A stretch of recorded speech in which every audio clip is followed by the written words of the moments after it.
off all the hilly trolls.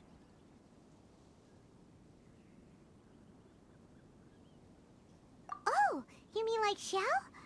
Now that you mention it, this guy's mask is kind of similar to the one that he wears. But the magic he was using seemed even more adeptus-y than Xiao's. Shall we go say hi?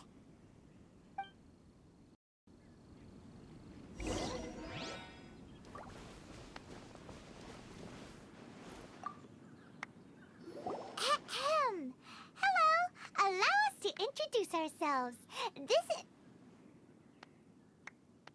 Please, if you're here to thank me, there's no need. Cleansing the world of evil is the duty of the Adepti. Think nothing of it. I certainly don't. Wait, who are you?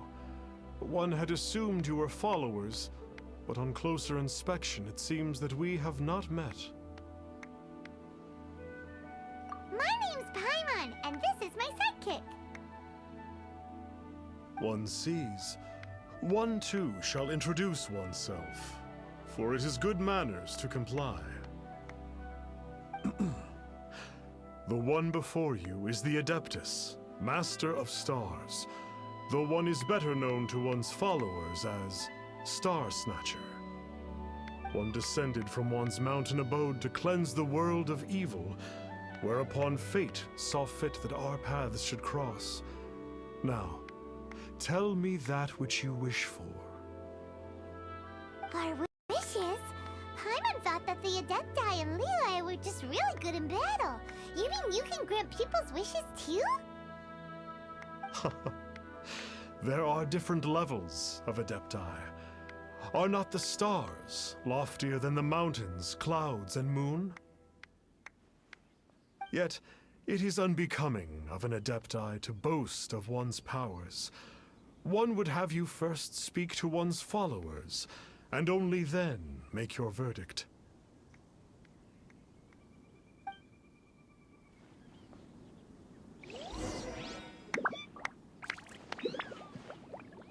Have you seen the Master of Stars in action? His power truly hails from the...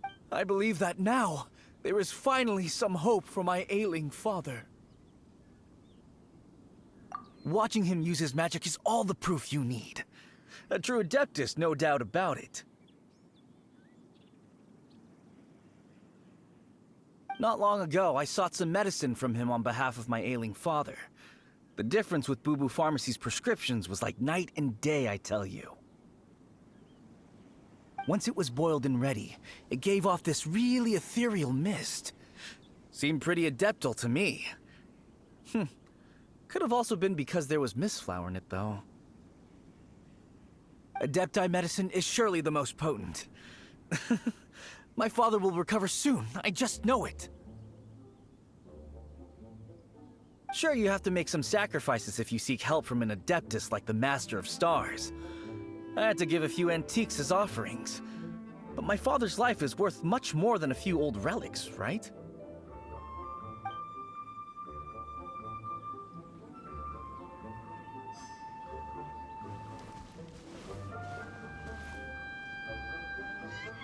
The Millilith don't really need to do shifts when the Master of Stars is around, do they?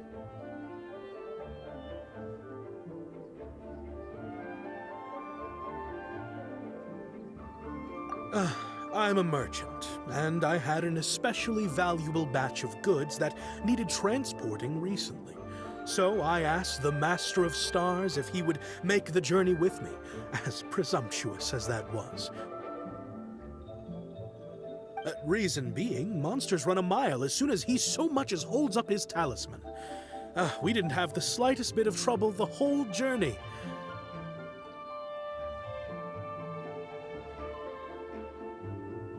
It didn't come cheap, of course, but then soliciting the services of a god is a monumental affair. Just look at the right of dissension. So I can accept it, but I doubt that most from outside of Liyue would be willing to.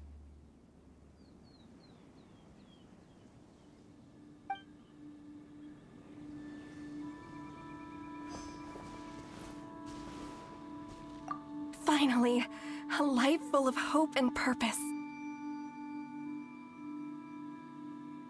Oh, are you believers too? After my fiancé had been left, I cried every day. But then I turned to the Master of Stars for help.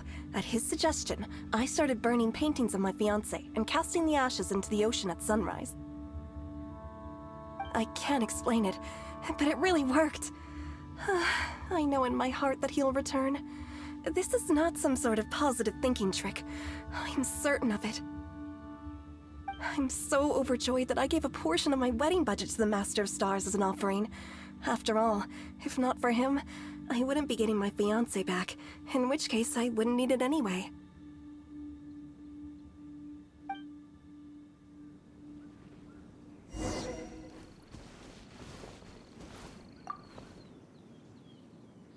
What do you think? One's adherents may exaggerate a little, but they speak from the heart. Surely you jest. There was once a senior adeptus, Xie Wuliang, known to the people as Liangzi. He said this: "All things are connected. That which mortals call imagination is merely the bridge betwixt the spiritual and the material." In other words, their wishes are already on the path of transitioning into reality. Does this make things clearer? Nope. It makes them way more complicated. But basically what you're saying is that their wishes can come true, right? Indeed. You are perceptive, my diminutive friend. Okay. So we also have one other question. Oh?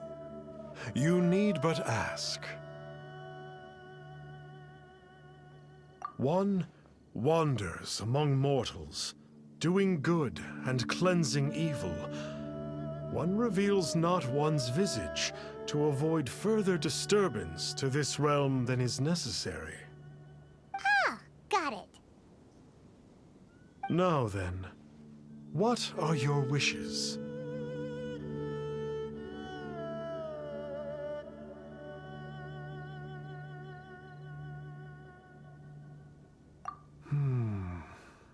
One senses that a tragic tale lies behind this wish.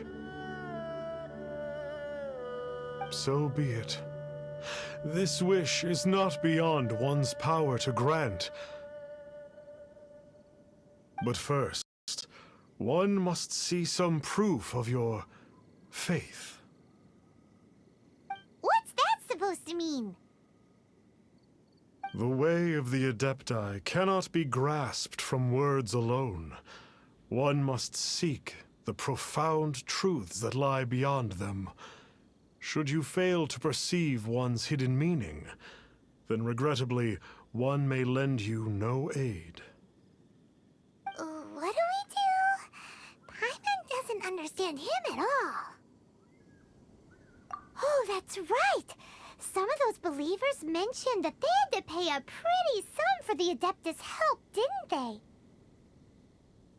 Well, Paimon's not forking over anymore, and we don't have anything valuable enough on us. You don't even have a vision. Hey, why don't we make him a tasty snack? No one can resist the temptation of good food, can they? Yep, a tasty snack is sure to work. Why don't we head over to Wanwen Bookhouse and see if they got any new recipes in?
So, you'd like a copy of Yaksha's The Guardian Adepti?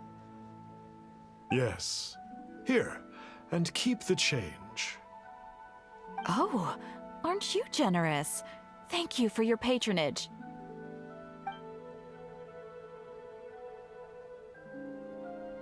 Hey, isn't that, Star Snapper? What a coincidence running into him again! Did you hear the name of the book he just bought? Was it Yaksha's The Guardian Adepti? Well, anyway, it was definitely a book about the Adepti. Why would an Adeptus want to buy a book about himself? Really? What's so fishy about him?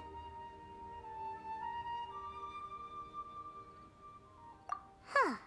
That's a good point. None of the other Adepti we've met seemed like they needed anything from anyone. Paimon thinks we should check out that book. Maybe we'll find out something about this guy that we can use.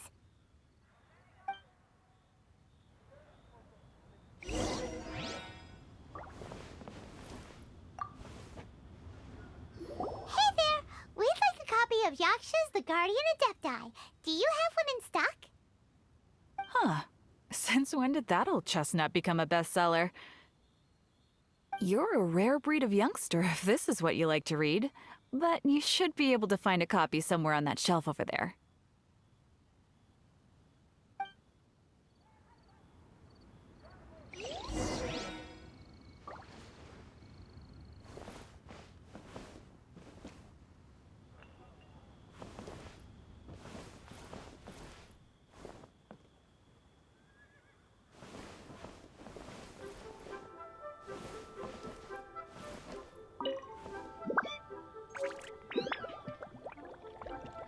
This is the one! Let's see what it's all about, shall we? In ancient times, Liyue was a land of misery, where the shadow of evil loomed large. As slain gods festered, their vengeful wrath cursed the world, manifesting in infernal forms. When demons stirred, miasmas, monsters, and mutations infested the land. Then Rex Lapis summoned the Yakshas to vanquish the demons. They swore an oath: restore order through slaughter, purge evil through battle. To this, we dedicate our lives. Eons of bloodshed later, karmic debt weighed upon them, phantom wrath seeping into their broken souls. They went mad with fear, turned on each other, or succumbed to the darkness. Of the 5 foremost Yakshas, death came to 3, while the 4th vanished without a trace. In the millennia since, one conqueror of demons remains the sole surviving Yaksha in the mortal realm. And only on moonlit nights, in the glow from Guyon, and in the sound of the Dihua flute, is his memory preserved. This book is about the Yakshas, a group of Adepti who defend Liyue. Seems like a pretty niche topic. Was there anything that stood out to you?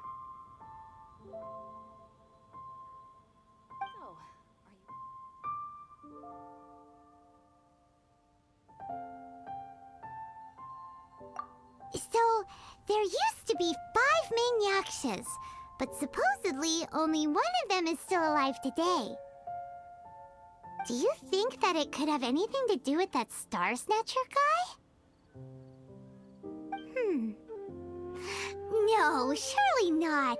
He doesn't exactly give off the impression that he's been suffering for thousands of years.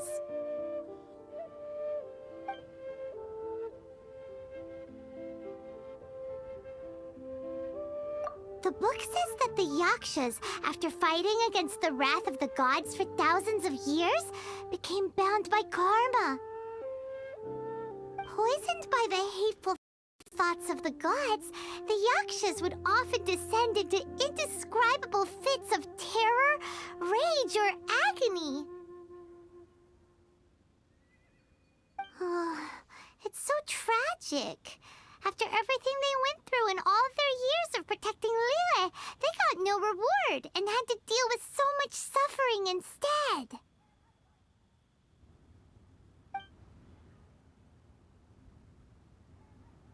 The book says that the wrathful spirits of the gods defeated during the Archon War can sometimes cause plagues, monsters, or mutations. All of which sound pretty horrendous. Hey, wait a second! Paimon wonders if... Do you think those super evil hilly churls we saw earlier were the mutations that the book's talking about?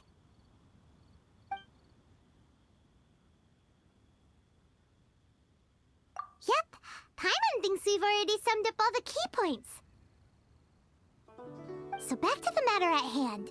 The things we need answers on are 1, where did those super evil-looking hilly trolls come from? And 2, what does Star Snatcher have to do with the Yakshas, right? Now to head back to where this all started and commence our investigation. Let's part the fog of mystery that hangs over Dway and Karst and let the truth shine through in its full glory!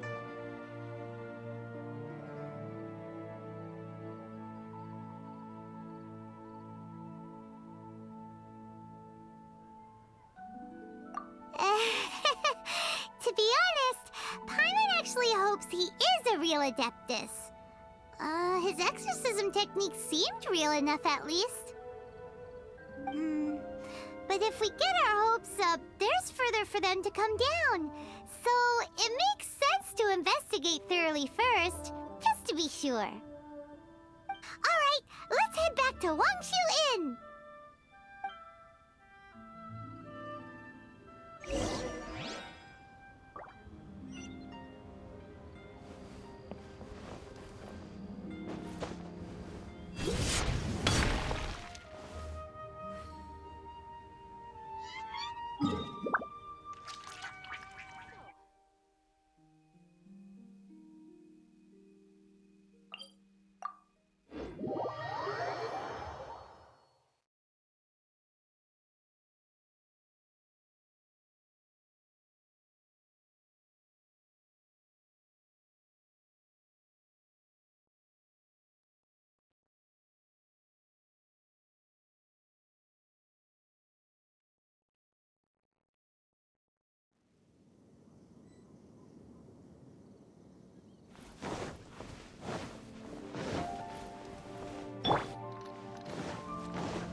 Flee at my command, foul demon!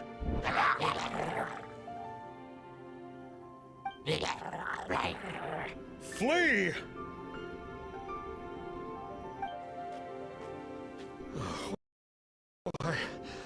Why won't you flee?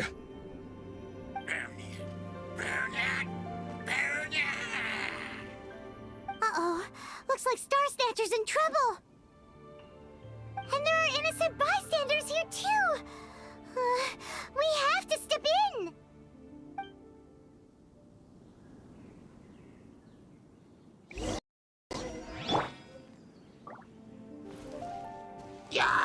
Stabilize!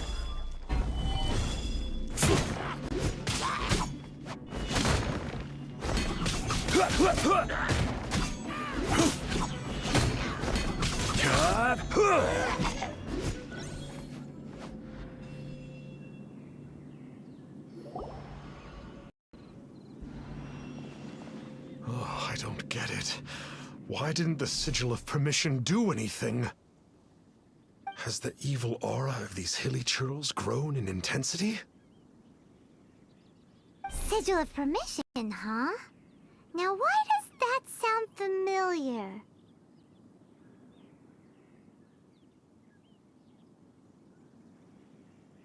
Right!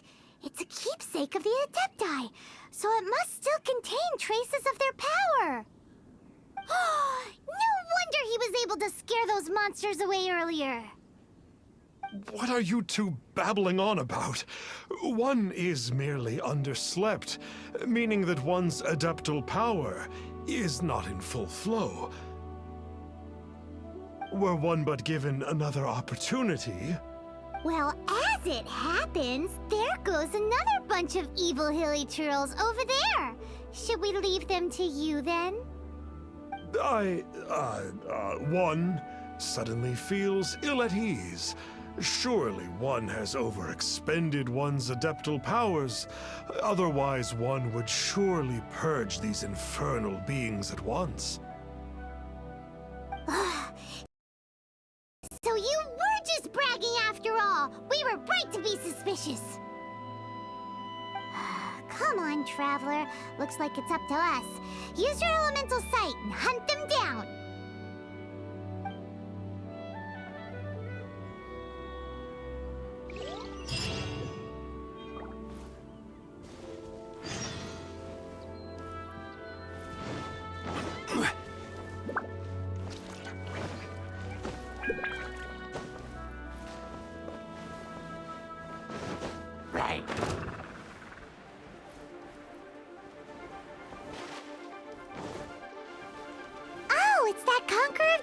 Again.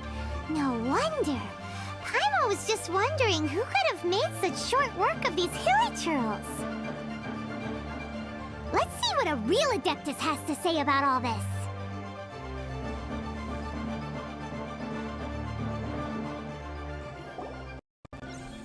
It's you.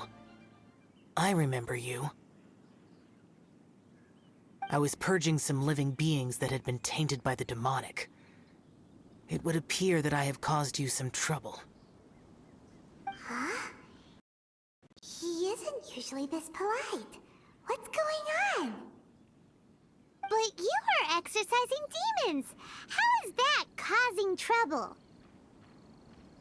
That is because the changes that occurred in these monsters stem from me. Or more precisely, from the karma I have accumulated. Mutations? Karma? Does that mean...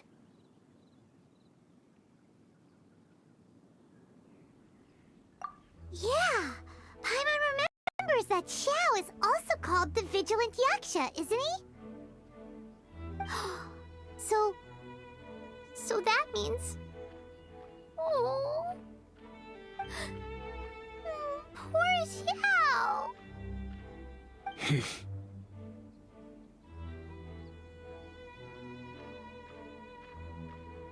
I see. You must mean that piece of literati fan fiction from a few hundred years ago.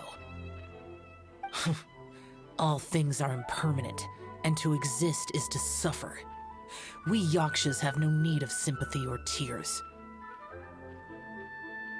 My comrades who have passed on would see your tears as a stain upon their legacy. Oh, I'm sorry. It matters not. In any case, I am on my way to purge a cavern of demonic influence, so we shall part ways here. Wait! Take us with you! We'll be a big help! Paimon promises.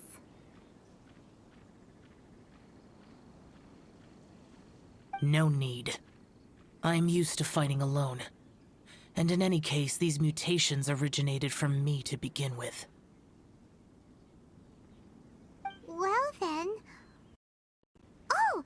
Consider it Paimon's penance for being accidentally rude just now. Please? Well, Come on, then.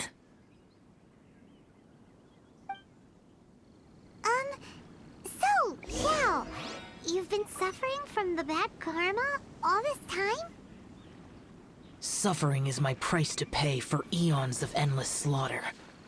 I have come to accept this. But in recent years, other living things have suffered, when the burden should be mine alone to bear. I must reflect on this.